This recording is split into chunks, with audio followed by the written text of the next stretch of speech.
ਲੋਕੀ ਸਮਝਦੇ ਬਹੁਤ ਮੁਖਬਰ, ਮੇਰੇ ਕੋਲ ਕੋਈ ਮੁਖਬਰ ਨਹੀਂ। ਅੱਛਾ ਅੱਜ ਮੈਂ ਤੁਹਾਨੂੰ ਇੱਕ ਵਾਕਿਆ ਜਾਂ ਇੱਕ ਕੇਸ ਟ੍ਰੇਸ ਹੋਣ ਦੇ ਬਾਰੇ ਦੇ ਵਿੱਚ ਦੱਸ, ਔਰ ਉਹ ਕੇਸ ਤੁਹਾਡੇ ਸਾਥੀ ਬਰਾਦਰੀ ਦੇ ਮੁਤਾਬਿਕ। ਅੱਛਾ ਇੱਕ ਫੈਸਲ ਕੁਰੈਸ਼ੀ ਸਹਾਫੀ ਜਿਹੜਾ ਯੂਕੇ ਤੋਂ ਆਇਆ ਸੀ, ਉਹ ਫੈਸਲ ਟਾਊਨ ਦੇ ਇਲਾਕੇ ਦੇ ਵਿੱਚ ਕਤਲ ਹੋ ਗਿਆ। ਔਰ ਉਹਨਾਂ ਨੇ ਕਿਹਾ ਕਿ ਅਸੀਂ ਪਰਚਾ ਕਰਾਣਾ ਹੈ ਸ਼ਬਾਸ਼ ਸ਼ਰੀਫ ਸਾਹਿਬ ਤੇ ਅੱਛਾ ਤੇ ਅਲਤਾਫ ਹੁਸੈਨ ਦੋਵਾਂ ਦਾ। ਕੈਬਰੀ ਅਸੀਂ ਕਿਹਾ ਵੀ ਉਹਨਾਂ ਦਾ ਕੀ ਮਸਲਾ ਹੈ। ਅਖੀਰ ਉਹਨਾਂ ਨੇ, ਉਹਨਾਂ ਦੇ ਅਹਿਲੇ ਖਾਨਾ ਨੇ ਕੇਸ ਅਲਤਾਫ ਹੁਸੈਨ ਦੇ ਨਾਲ ਦਰਜ ਕਰਵਾ ਦਿੱਤਾ। ਅੱਛਾ ਇੱਕ ਬੰਦਾ ਉਹਨਾਂ ਨੇ ਨਾਮਜ਼ਦ ਕੀਤਾ ਤੇ ਸ਼ਬਾਸ਼ ਸ਼ਰੀਫ ਸਾਹਿਬ ਦਾ, ਇਹ ਵਜ਼ੀਰ ਆਲਾ ਸਾਹਿਬ, ਇਹ ਵਜ਼ੀਰ ਇਹਨਾਂ ਦਾ ਨਾਮ ਵਿੱਚੋਂ ਨਿਕਲ ਗਿਆ।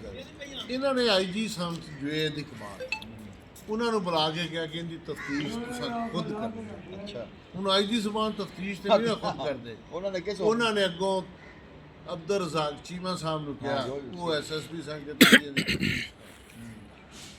ਅਬਦਰ ਰਜ਼ਾਕ ਚੀਮਾ ਸਾਹਿਬ ਨੇ ਫਿਰ ਸਾਨੂੰ ਨਾਲ ਲਿਆ ਤੇ ਉਹ ਆਪ ਵੀ ਨਾਲ ਆਉਂਦੇ ਸੀ।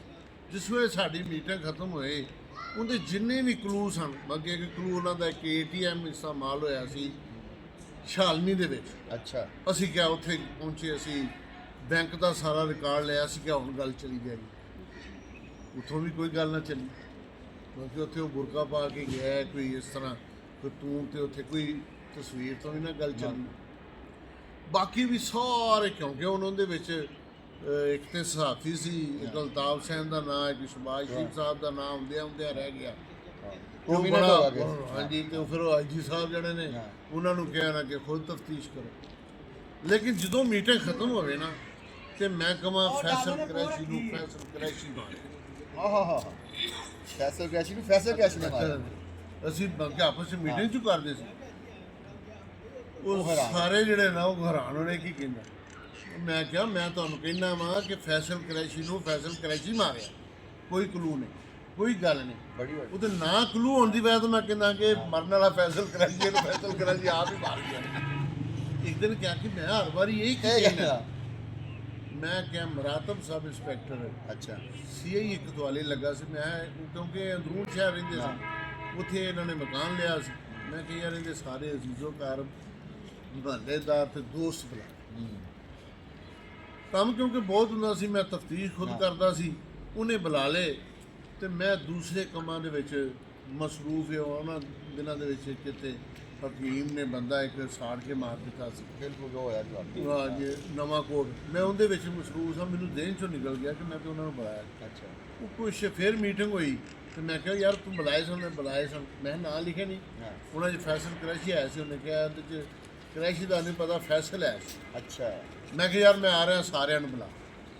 ਸਾਰਿਆਂ ਨੂੰ ਫਿਰ ਬੁਲਾਇਆ, ਮਹੱਲੇਦਾਰਾਂ ਨੂੰ। ਉਹਨੇ ਕਿਹਾ ਉਹ ਬਦਈਆਂ ਨੇ ਪਹਿਲਾਂ ਛੁਡਾਤੇ ਨੇ, ਤੁਸੀਂ ਫਿਰ ਕਿਹਾ ਮੈਂ ਨਹੀਂ ਬੁਲਾ।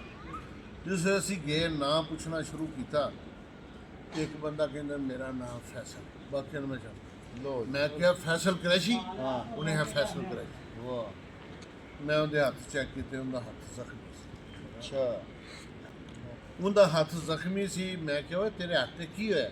ਕਿਉਂਕਿ ਉਹ ਫੈਸਲ ਕੁਰੈਸ਼ੀ ਜਿਹੜਾ ਅਖਬਾਰੀ ਰਿਪੋਰਟਰ ਸੀ, ਉਹ ਛੁਰੀਆਂ ਦੇ ਨਾਲ ਕਤਲ ਹੋਇਆ ਸੀ। ਅੱਛਾ ਇਹਦਾ ਜ਼ਖਮੀ ਸੀ। ਇਹਦਾ ਮੈਂ ਕਿਹਾ ਤੇਰਾ ਹੱਥ ਕਿਵੇਂ ਜ਼ਖਮੀ ਹੈ? ਉਹਨੇ ਜੀ ਮੇਰਾ ਐਕਸੀਡੈਂਟ ਹੋਇਆ। ਮੈਂ ਤੇਰੇ ਐਕਸੀਡੈਂਟ ਦਾ ਹੁਣ ਉਹਨੂੰ ਤਾਂ ਨਹੀਂ ਪਤਾ ਕੀ ਸਵਾਲ ਉਹਨੇ। ਮੈਂ ਤੇਰੇ ਐਕਸੀਡੈਂਟ ਦਾ ਤੇਰੀ ਬੀਵੀ ਨੂੰ ਪਤਾ? ਉਹਨੇ ਜੀ ਪਤਾ ਬਿਲਕੁਲ, ਮੇਰਾ ਉਹ ਨਾਲ ਸੀ ਉਦੋਂ। ਉੱਥੇ ਮੈਂ ਉਹਦਾ ਨੰਬਰ ਦੇ, ਅੱਛਾ ਮੈਂ ਨੰਬਰ ਮਿਲਾਇਆ। ਮੈਂ ਕਿਹਾ ਫੈਸਲ ਕੁਰੈਸ਼ੀ ਦਾ ਕਿੱਥੇ ਐਕਸੀਡੈਂਟ ਹੋਇਆ? ਮੈਂ ਕਿਹਾ ਉਹਨਾਂ ਤੇ ਖੈਰੀ ਮੇਰੀ ਉਹਨਾਂ ਦਾ ਕਿਤੇ ਐਕਸੀਡੈਂਟ ਨਹੀਂ। ਮੈਂ ਕਿਹਾ ਤੂੰ ਨਾਲ ਸੈਂ? ਉਹਨੇ ਨਹੀਂ। ਮੈਂ ਕਿਹਾ ਫੈਸਲ ਕੁਰੈਸ਼ੀ ਰੋਜ਼ ਮੈਂ ਕਹਿੰਦਾ ਫੈਸਲ ਕੁਰੈਸ਼ੀ ਨੂੰ ਕੈਸਾ ਹੋਏ ਤੇ ਗੱਲ ਕਰ। ਵਕਤ ਦਾ ਕੋਈ ਚੀਜ਼ ਨਹੀਂ ਸੀ ਵੀ ਇਹਦੇ ਚੋਂ ਦੱਸੋ ਕੋਈ ਹੈ ਕੋਈ ਤਫਤੀਸ਼ ਦਾ ਮਾਮਲਾ, ਕੋਈ ਗੱਲ? ਉਹਨੇ ਕਿਹਾ ਫਿਰ ਮੈਂ ਜਿਵੇਂ ਨੂੰ ਥੋੜਾ ਜਿਹਾ ਤੇ ਮਰੋੜਨਾ ਪੈਂਦਾ। ਮੈਂ ਤਸ਼ੱਦਦ ਦੇ ਤੁਹਾਡੇ ਸਾਹਮਣੇ ਮੈਂ ਖਿਲਾਫ ਸਾਂ, ਤਸ਼ੱਦਦ ਦੇ ਬਾਹਰ ਵੀ ਲਿਖ ਕੇ ਲਾਇਆ। CI ਦੇ ਬਾਹਰ ਅਜੇ ਤੱਕ ਵੀ ਲੱਗਾ ਹੋਣਾ, ਔਰਤਾਂ ਬੱਚੇ ਬੁੱਢਿਆਂ ਨੂੰ ਨਹੀਂ ਪੜ੍ਹਨਾ। ਪੁਲਿਸ ਵਾਲਿਆਂ ਨੂੰ ਮੈਂ ਸਖਤੀ ਨਾਲ ਕਹਿੰਦਾ ਹਾਂ ਤਸ਼ੱਦਦ ਨਹੀਂ ਕਰਨਾ। ਐਵੇਂ ਥੋੜਾ ਜਿਹਾ ਮੈਂ ਉਹਦੇ ਤੇ ਖੌਫਤਾਰੀ ਕੀਤਾ ਕਿ ਉਹਨੇ ਹਜੀ ਮੈਂ ਹੀ ਮਾਰਿਆ, ਮੇਰਾ ਉਹ ਦੋਸਤ ਸੀ ਤੇ ਮੈਂ ਡਕੈਤੀ ਲਈ ਮਾਰਿਆ। ਮੈਂ ਕਿਹਾ ਮਾਲ ਬਾਹਰੋਂ ਵਾਵਾ ਲੈ ਕੇ ਆਇਆ ਤੇ ਬੰਦ ਤੋਂ ਪਾਰ ਉਹਨੇ ਕਿਹਾ ਸਮਾਨ ਰੱਖਿਆ ਤੇ ਮੈਂ ਕਿਹਾ ਜਾ ਪਹਿਲੋਂ ਨਹਿਰ ਰਿਕਵਰ ਤੇ ਕਰ ਲਈ। ਮੈਂ ਜਾ ਕੇ ਸਾਰਾ ਮਾਲ ਰਿਕਵਰ ਕੀਤਾ। ਅਬਦੁਲ ਰਜ਼ਾਕ ਚੀਮਾ ਸਾਹਿਬ ਨੂੰ ਦੱਸਿਆ, ਉਹਨਾਂ ਆਈ ਸਾਨੂੰ ਮੈਂ ਕਿਹਾ ਕੀ ਕੀਤਾ ਜੀ? ਮੈਂ ਕਿਹਾ ਮੈਂ ਕੀ ਕੀਤਾ, ਜੋ ਕੀਤਾ ਮੇਰੇ ਅੱਲਾ ਨੇ। ਵਾਹ ਜੀ। ਹੁਣ ਤੁਸੀਂ ਦੱਸੋ ਇਹਦੇ 'ਚ ਮੁਖਬਰੀ ਕਿੱਥੋਂ ਆ ਗਈ, ਇਹਦੇ 'ਚ ਤਫਤੀਸ਼ ਕਿੱਥੋਂ ਆ ਗਈ? ਨਾ ਇਹਦੇ 'ਚ ਕਿਸੇ ਤਫਤੀਸ਼ ਦਾ ਕੋਈ ਤਲਕ ਹੈ, ਇਹਦੇ ਵਿੱਚ ਹੈ ਕਿ ਫੈਸਲ ਕਰਾਈ ਨੂੰ ਲੇਕਿਨ ਉਮਰ ਸਾਹਿਬ ਤੁਹਾਡੇ ਇੱਕ ਫੈਸਲ ਵੈਸੀ ਕਿਉਂ ਬਾਰ-ਬਾਰ ਰਿਪੀਟ ਹੋ ਰਿਹਾ? ਮੈਨੂੰ ਕੀ ਪਤਾ ਹੈ?